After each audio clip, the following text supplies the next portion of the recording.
Good morning. My name is Eric Engelmann. I'm on the Finance Committee, and I get to tell you about our 2014 giving campaign and the culmination of our stewardship campaign as we look forward to next year. The short version is this. We had some amazing generosity from our congregation this year. People who pledged for the first time, continue to pledge, increase to pledge. But there's some things we want to do going into 2014 that we wanted to talk about. First, we'll start by looking back at what we did this year in 2013.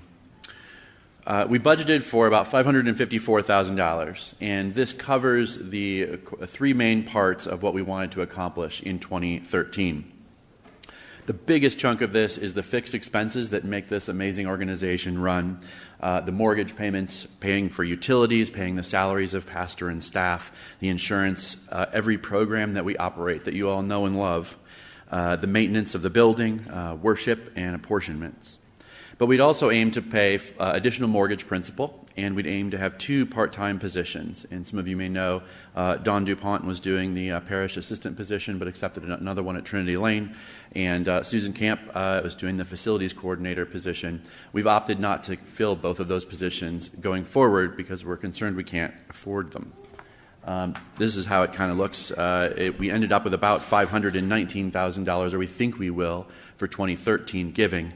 And so we've left those 2 positions unfilled going forward, and we've stopped paying more aggressively on the mortgage as we once were doing. And this is kind of a problem, and there's a few reasons for this. If you think about what the parish assistant does, the parish assistant manages the Wednesday night kids club, which has had anywhere from 40, 50, 65 kids at it. They manage the neighborhood ministries. We've done outreach into the neighborhoods, a number of special events for families, a lot of contributions to the Christmas program, and coordinating the teachers for the Wednesday night programs as well. And now we have Gail doing that about 4 to 5 hours a week, which she's doing a fantastic job at. But I think it'd be great to have somebody really focus on these kinds of things. The facilities coordinator manages all of the maintenance of this building, and as most of you know, this is a pretty big building and it's got a lot going on. So handling any sort of repairs, managing contractors, finding the right way to do it, managing cost-saving programs like making sure the air conditioning is turned down and certain doors are shut and things like that. And now, for the foreseeable future anyway, Paul is the one who's going to be plunging toilets or otherwise fixing things in the church. The other thing that we wanted to do was to pay down the mortgage faster. It may be worth noting that in the last 10 years, we've paid down $200,000 in principal on the mortgage from where it was. It was $550,000. We have $350,000 remaining. Our goal was to continue a fairly aggressive pay down of that mortgage where we would be done in about 9 years from now.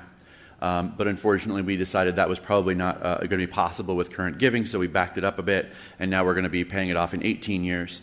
And we have about $110,000 in additional interest over the life of that loan that we'll be paying as we do that. And so these are 2 really important items that we would like to be able to maybe handle a little differently going into 2014.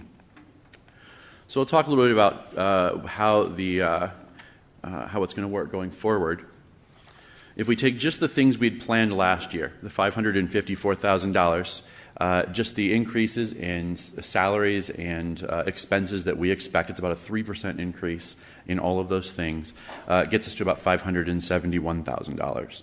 And that's with what we feel is prudent and appropriate management of those resources. But we want to get even a little bit more aggressive and point out that there's other things we'd like to do in addition to those. I think many people feel it's really important for us to have a youth pastor. We've got some amazing kids and teens and youth programs going on in this church, and having someone really focused on it we think would be an important allocation of resources. And you might say, wait a minute, so you're telling me we didn't meet the budget last year, and so you want to pile a youth pastor on top of an already increased budget? Are you dreaming? By golly, yes, we are. We really feel like this is something that we should be able to accomplish and want to know if it's possible. So if you kind of take that and break it down just a little bit further, The fixed expenses necessary to operate the core components of this church, $536,000. The 2 additional part-time positions, the parish assistant and facilities coordinators, another $17,000. The additional mortgage principal is $18,000, and the youth pastor is $22,000. And we've put this $22,000, and we've put this in from bottom to top priority order. So if the pledges come in, the amount that we think we're going to have next year is $536,000. Great, we've got that covered. If we get 17 more, we'll fund the next 2 positions. If we get 18 more, we'll prepay the mortgage. If we get 22 more, we'll pay the youth pastor. The good news is that the vast majority of the fixed expenses, that $520,000 up there, represents what we expect based on the pledges that have been given so far.